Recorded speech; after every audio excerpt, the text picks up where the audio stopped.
Hey guys, welcome back to another episode of Crazy Dad's Garage. This is Eldon here.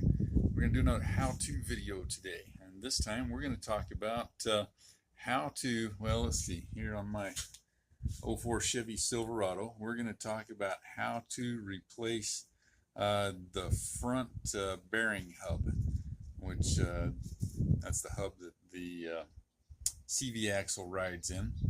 And they get worn out over time, and need to replace them. So it's not that difficult of a job. We're going to show you how to do that.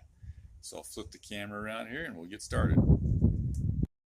Okay, so I'm not going to go into depth here to tell you how I know that the front wheel hub and the bearing are bad. This is not a great example of it, although this one is making some noise. Not a lot, but when you take the tire and spin it like that, a lot of times you're going to hear a significant amount of noise in there.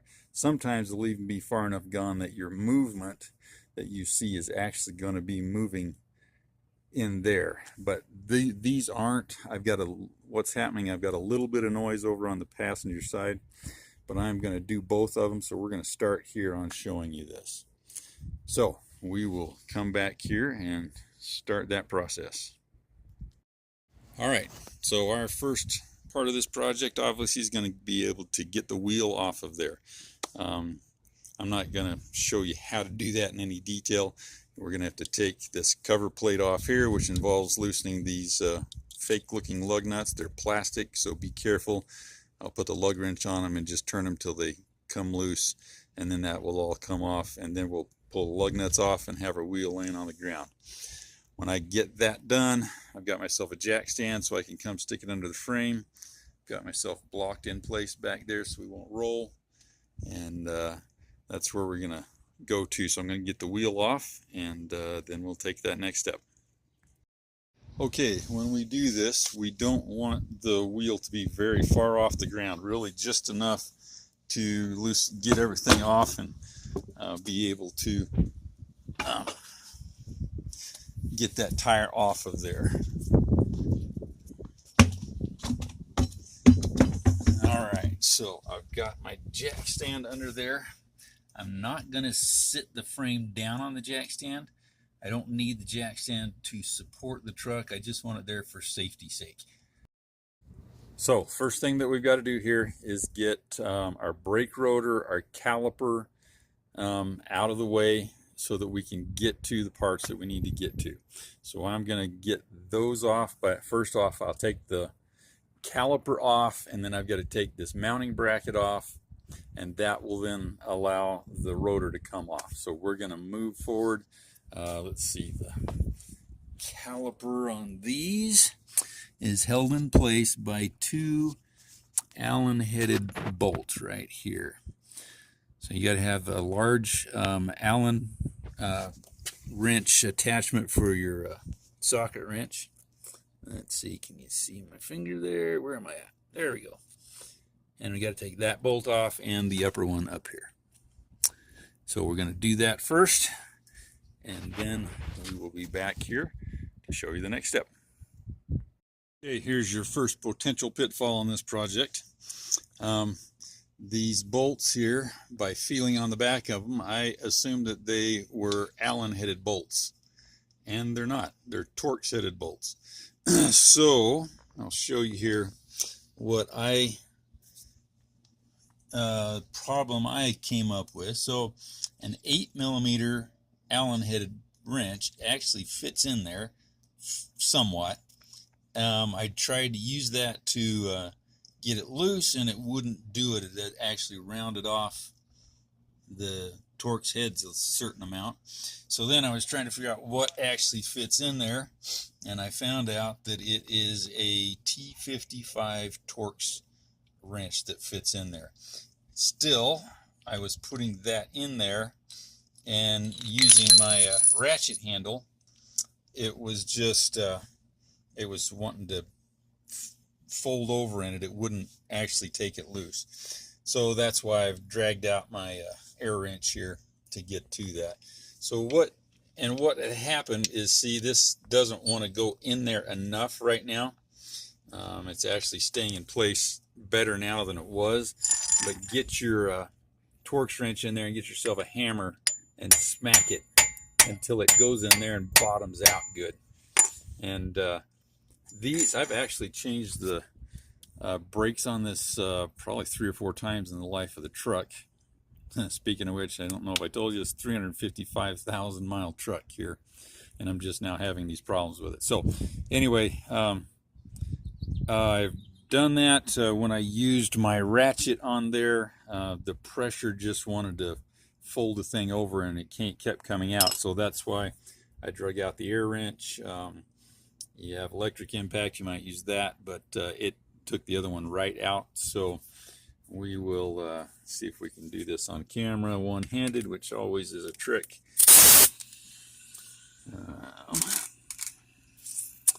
Where are we at here? There we go. All right. There we go.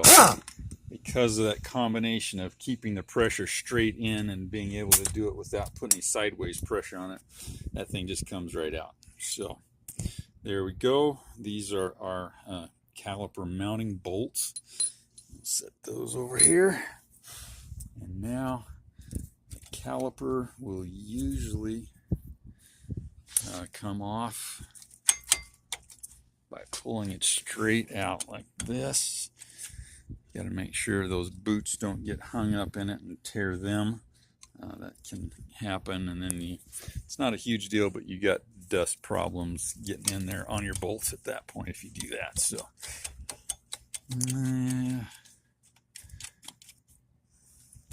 it's not wanting to come right off. I'm going to shut the camera off. What? Yeah, front wheel bearings. Friendly neighbor offering to help there. All right. So what's potentially happening here is the caliper is pushed out enough that it's and there might be a kind of a ridge. Yeah, there's a little bit of a ridge on my rotor there. So that stuff could be hanging up on that. It might be that it'll just come straight off when I get 2 hands on it. But I'm going to shut the camera off and go back and pull that caliper off now. All right, got her hanging off there. I was able to get a screwdriver in here and pry that back. And what you do, you just put a little pressure on it and hold it there, and it gives it time for the fluid to compress back up into the master cylinder. Had 2 pistons, so you needed to be able to reach in and do both of them. And when I did that, that gave me enough clearance here to let it slip off of this way. Yeah, it was hanging up here somewhere and not wanting to come off. So got that out of the way. That's not permanently where I'm going to leave it. Normally they tell you need to suspend those by something instead of the brake hose. I found that if you're just careful and not banging it around, you'll be all right there. So the next thing is you want to get your brake pads out of here.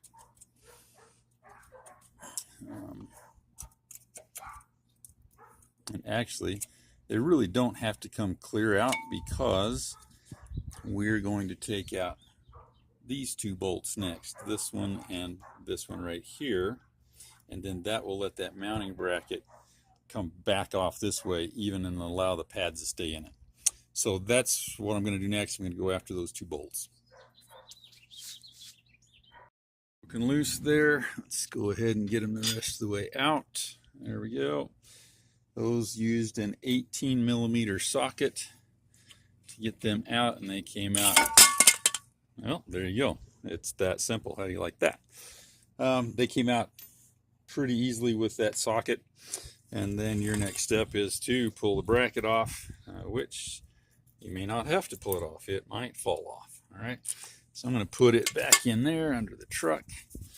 Now, as you can see, I've turned the wheel to where it's turned to the right so that I could get to those bolts better. And I think that's still going to allow me to, okay, my next step is to get this rotor off, and it's got these two retaining clips here that I'm going to have to get off, that one and this one. So I'll be trying to do that, and then that rotor should just come right off there. It should slip out over this center hub, and that's what our game plan is going to be. So let's go that far. Incidentally, they are not hypercritical to stay on there, and so if I mess them up in the process of getting them off, it's not the end of the world. The brake rotor is actually held in place by the wheel itself. These are just kind of to keep it from just flopping around while you get the wheel off of it. So I'm going to get those clips off, and actually then I'll just pull the rotor off because it just slides right off at that point. So I'll get that done, and we'll be back in a second. Okay, real quick, I'll show you what I did. I was able to get this tool behind them and pry them out enough that I could actually get my fingers on them, and I didn't bend them too far, so I'm actually able now to unthread them off of that lug.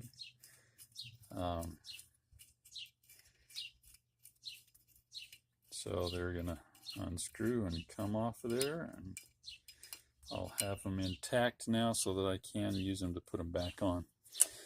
All right, now that rotor comes off just like that. And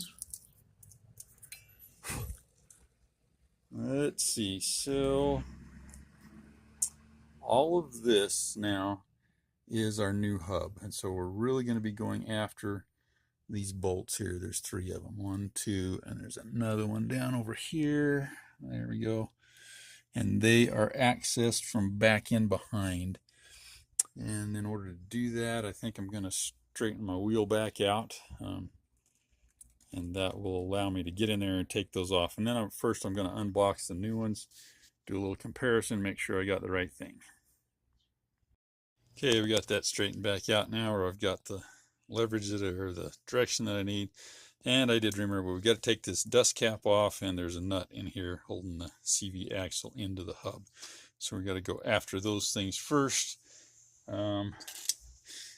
Should be able to take this, it's a fairly stiff putty knife, but something with a fairly sharp edge on it, and tap that in around there, and that will pull this back away there. And then I can get a screwdriver in there if I need to, and continue to pry it out until that cap pops off. So that's going to be what we'll do next. All right, so I did have to actually get a wood chisel to get a sharp enough edge to get down in there to actually get behind that. But once I did that, it popped out.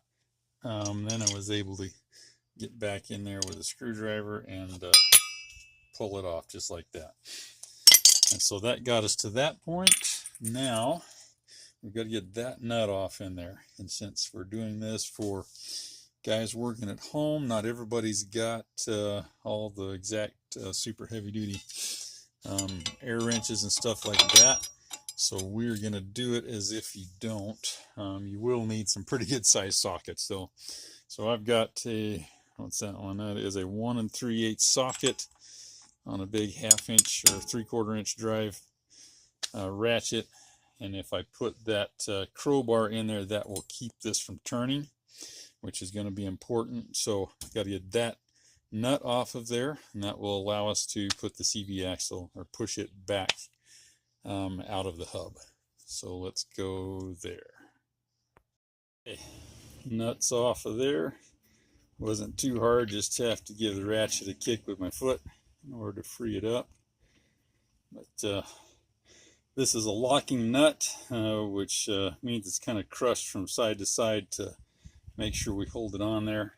So it spins a little hard getting it all the way out, but there we have those 2 parts. And at this point, that see, I've got some rust down in there. You can see that, and that's normal. I've got to make sure that I got this thing freed up to slide in and out of those splines. It doesn't really have to move very far because we're actually going to pull the hub off of it rather than shoving it back in at this time. but I just got to get it loosened up to make sure that it's going to move in there. So we will, let's see, get a little bit of our PB blaster in there. Let's see. There we go. See it bouncing in there? That means it's loose enough to do what we need to do with it. All right, so that's a good sign. Now we'll get rid of the crowbar. And now our next project is to get at these 3 bolts back in the back. So right there's one of them. And we're going to get those 3 now taken off. And that will free up our hub from the spindle itself. All right, got those 3 bolts loosened up back here and unthreaded. They don't like to come out beyond that point. I could force them out if I wanted to, but they don't need to, because we're going to pull that hub assembly is actually going to come out of there. So my next step is to try to get the separation right here that I need to. And this plate and this thing probably are both going to come off, but I imagine I'm going to have to try to drive something down in there to get that to break loose, because that hub will be rusted inside of the spindle to some degree. I just don't know how much, so I don't know if I'll be able to pound out on it here. Maybe with a big sledgehammer or something might break it loose, or I might have to drive a chisel or some kind of wedge down in there to break it loose. So I'm going to be experimenting with that a little bit here until I can break that loose. Okay, I was able to get this by turning the wheel again back all the way to the right and then taking my sledgehammer and hitting right there. And that broke it loose here. Then was able to get my crowbar in there like that and work it back and forth and get it all the rest of the way loose. So we're ready to come out there. Yeah, you can see all the rust down in there. That's what was holding it in place. So we're going to leave that now, and the next step, we need to get all these clips loose to get the wire unhooked, the anti-lock brake wire. So I've got to pull that clip out.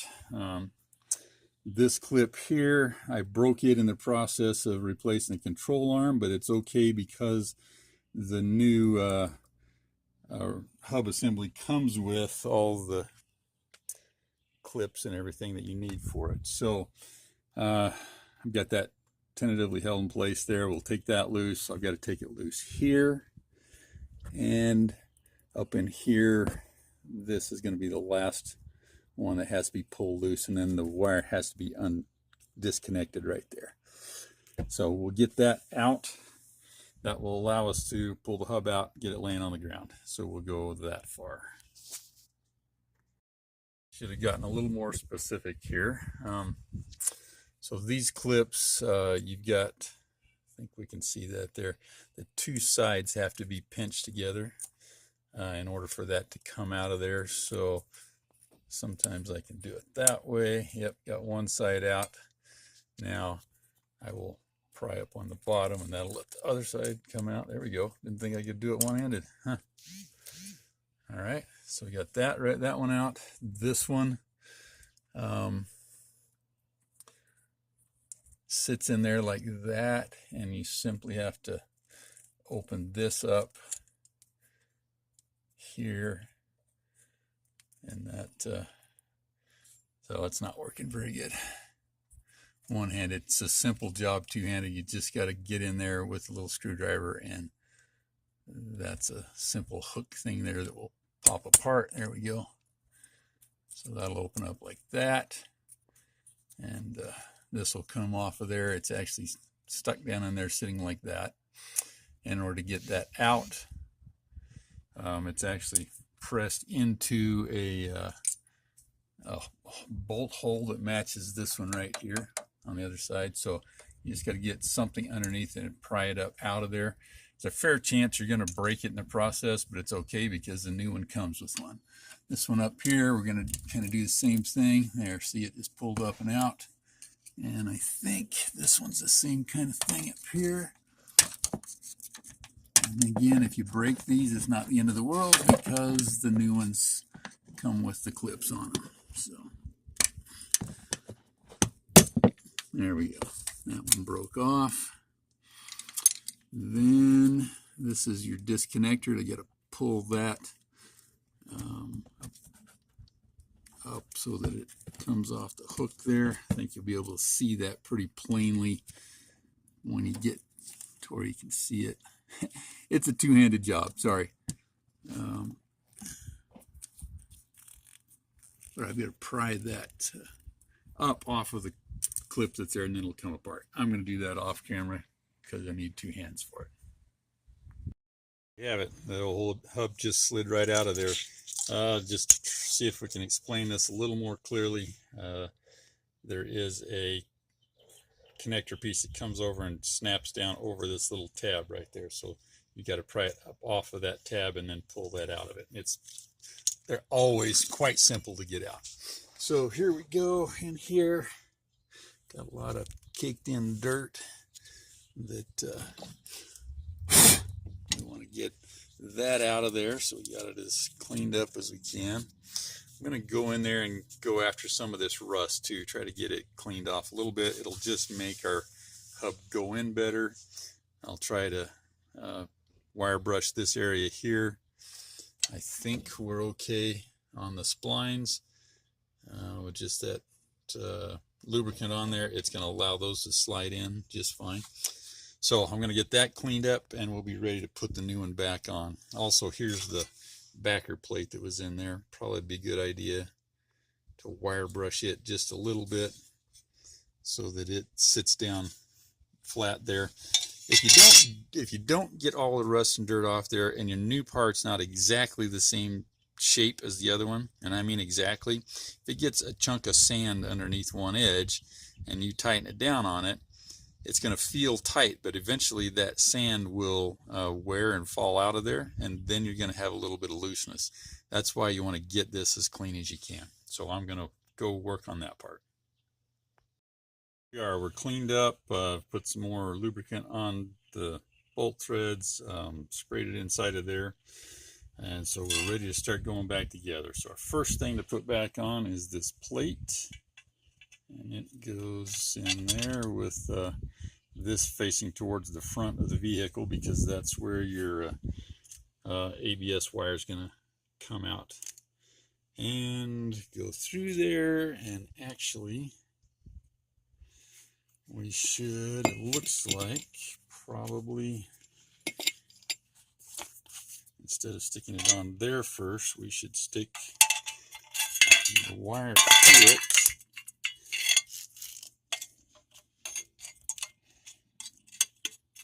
There you go, and have it all come together like that.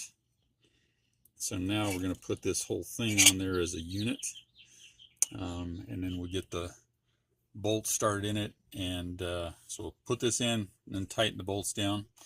We'll have to get this threaded through the center part of the hub, but it's all fairly simple stuff. So we're going to get it to that point and show you what we got done. All right, so that all slipped back in there actually very easily. It fit well. Bolts went in by hand all the way down to the snug up point. I forgot I was going to tell you to take these off. This is the only tool in my arsenal that will actually fit back in here and get on those, because the shape of the CV joint right here is such that a socket can't go straight on there. It can only go up at an angle, and it might work, it might not, but these were really tight. So this box in wrench seemed to be the only thing that would get in there and take them off. And so now we're gonna get them tightened up. And these, again, we're talking about some big bolts. All this stuff, I'm sure there's torque specs, and if you're going to be super technical about it, you should probably get a torque wrench on it. But then again, you can't even get a socket in here, so how are you going to get a torque wrench on it? So my advice is get a hold of these with your box end wrench and tighten them just as tight as you can tighten it with a normal box end wrench. If you get a super long one, you know, maybe it'll go too tight, but I don't think it's going to. And So we're gonna just tighten them as hard as you can with a regular box end wrench, and that should be plenty tight for this. So we'll do that. I'll get those tightened down, and then we'll go to the next step. Next step is to get the wire in place and get it back up into position where it goes. So first, got to push that, just stick it in there and push it till it snaps in place. Now, not quite sure about this one.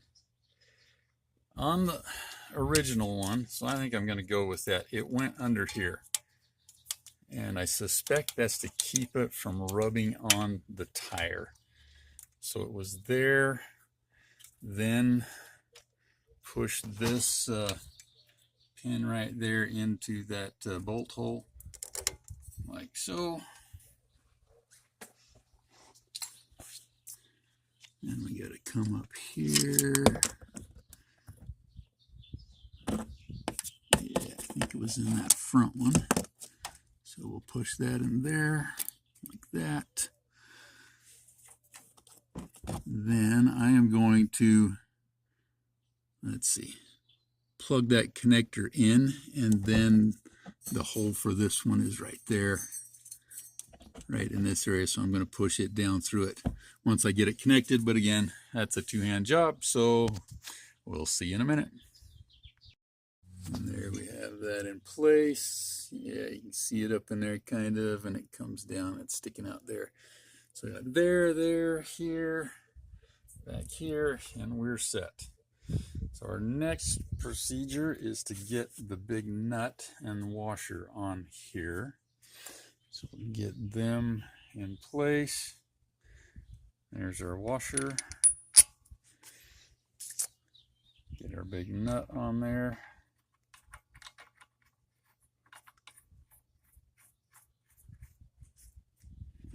Now again, this thing's going to want to spin, so we got to prevent that. So we're going to go in here like this with my crowbar down to the ground, and that will keep it from spinning and allow us to tighten it, and it shouldn't screw up our threads there as long as we're careful and don't let it slip off. So I'm going to tighten this down. You want this is big enough with my big 1/2 inch or 3/4 inch drive wrench here, ratchet. We're going to want to tighten it about as tight as we can get it. Yeah, I don't think you can break this off, so we're not going to go that far, and I'm not going to be able to do this one-handed, but let me show you how it works there. So I'm going to tighten that on down. We'll come back at that point. All right, there we go. Got that tightened down. I actually, with this wrench, I'm a 200-pounder. I got it out here and stood on the end of it and bounced it a couple times. Again, not trying to go super tight, but I want it tight. So that's got that taken care of. All of that mechanism out of the way. Now we're ready to put our dust cap back over that. So we're going to push it in there and just get yourself a hammer and lightly tap it all the way around like that until it seats down where it's supposed to. You can see it go in there, but you can actually hear the change in the sound so that you know it got seated. All right, so that's got us there. Next step, we'll get our caliper, put it back on. Woohoo! Yeah, it's a 350,000 mile caliper, I think. Still amazingly good condition. I think I can do that one-handed. Let's see. Get that up there. Hey. There you go. That's talent when you see it, right? Just kidding. All right, now we're ready to put these clips back on, and I don't know if they'll push on or not. We may have to thread them back on like we did in the first place to get them off.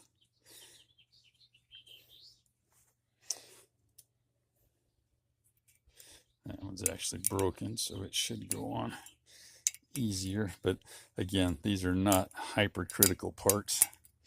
Another thing that you can do, which I'm probably going to do here, I get a deep socket that'll fit over that, and I'll just use it and take a hammer and tap that thing all the way down until it's tight up against the hub. So I'll go to that point, be back in a second.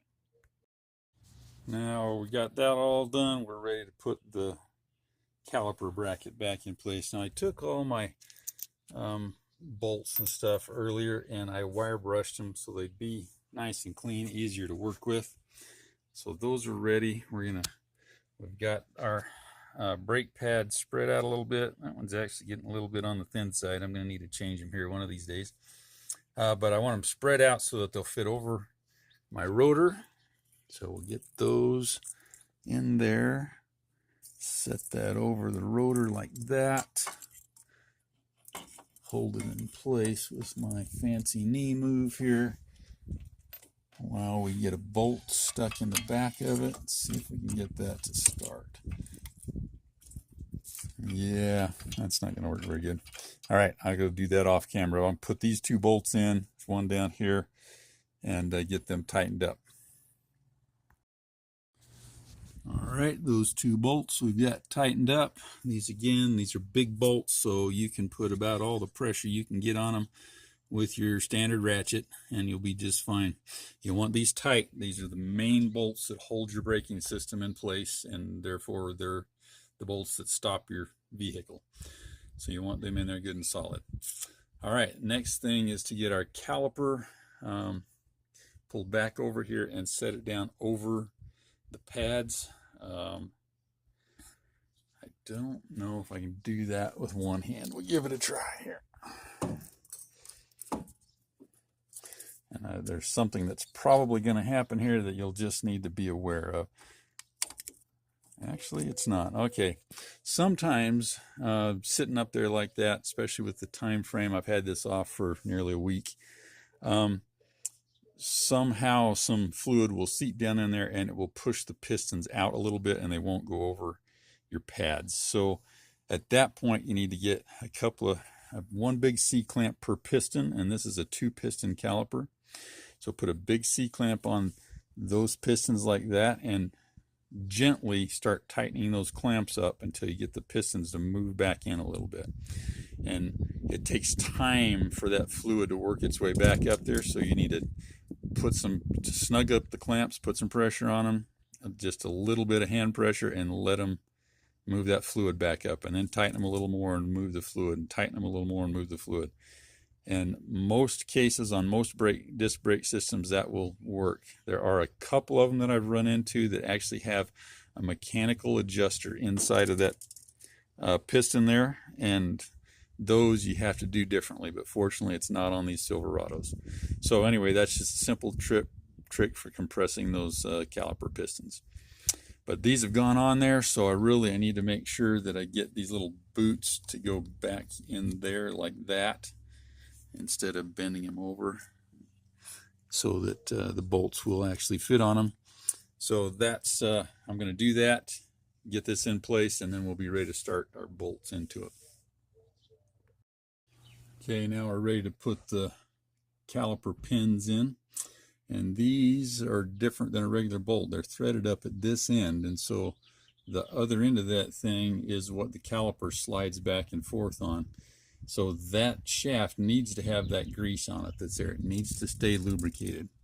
So we're going to put these in there and get them down to where they need to be, and then they should start threading themselves back in there. Again, that's going to be a two-handed process, so that's what we're going to do next. I will tighten those back up. This time I won't use my air wrench. I will use my ratchet to get them nice and tight. Again, they're pretty large diameter here, so you want to tighten them down pretty significantly. Be careful because they're Torx. You can strip the heads out on them pretty easily, but tighten them down to where they're pretty tight. Here we go. Got those bolts tightened down, and essentially that completes our installation of these hubs and of the control arms, if that's what you're working on too. One little thing here, I'd noticed early on that this little rubber cap for that caliper bleeder screw had fallen off somewhere, and you really want to keep those as much as you can. What happens is the bleeders fill up with dirt and get corroded, and then they don't work well whenever you have to adjust them. So I was able to find that again, so I've got it back on there. Really, that's the completion of the process. All that's left is to put our wheel back on. So we'll do that, and I think we'll be ready to go. Looking around to see if I have spare parts here, and I don't. There is a nut right there, but that's the one that got replaced by that castellated nut and the cotter pin. So I think we're good to go. I'll get stuff out of the way here and get my tire back on, wheel and tire.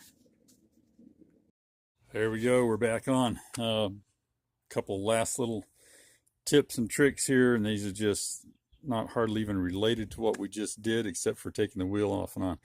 These nut covers on these Chevys, they're just made out of plastic, and when you tighten them, you need to just snug them up good by hand. Don't wrench on them real hard. I mean, you got to put the lug wrench on them to do it, but snug them up. Don't try to tighten them up, because they don't tighten, they just strip out.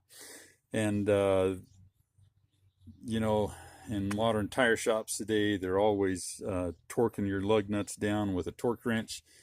That is a safety thing to cover their behinds. What happens if you tighten your lug nuts unevenly, they can actually warp the rotor and cause problems in there. This one not so much, because the lug nuts aren't fastened to the rotors, but on a lot of other types of cars they are fastened to the rotors. But you want to tighten your lug nuts in a cross pattern, a star pattern, so here to here, to here to here, to here to here, and just tighten them down so that they feel the same with the torque wrench, or with the lug wrench when you tighten them down, and that will have them tightened evenly, and you won't have to worry about it. The only times that doesn't work is when your lug nuts or your bolts are really rusty, or you have gotten something cross-threaded and messed up the threads, and then maybe it's time to change out a lug nut or a lug bolt. But you can still get a pretty good feel for that as how they're going to tighten down. So anyway, that's just a couple little tips there from a guy who's been doing this all of his life. Anyway, that, boys and girls, is how you change a front bearing hub on one of these. And so there we go. I hope you've enjoyed this. I hope it's proven useful. I tried to give you as many details as I could as I went along. This is really a simple thing to do, relatively, if you follow the steps in this video. Probably, had I been doing this just on my own, either one of those operations would at max have taken me about 2 hours. So that's where we're going to leave this at. Hope you enjoyed the video. Have a great day, and good luck working on your truck. Just thought I'd throw in this quick little piece here. I did the other side here without all the delays and things that took place, you know, doing the filming and things. And this side, doing the control arm and the wheel bearing hub, took me right about 2 hours to do. So I just thought I'd throw that in there just so you got a little reference point.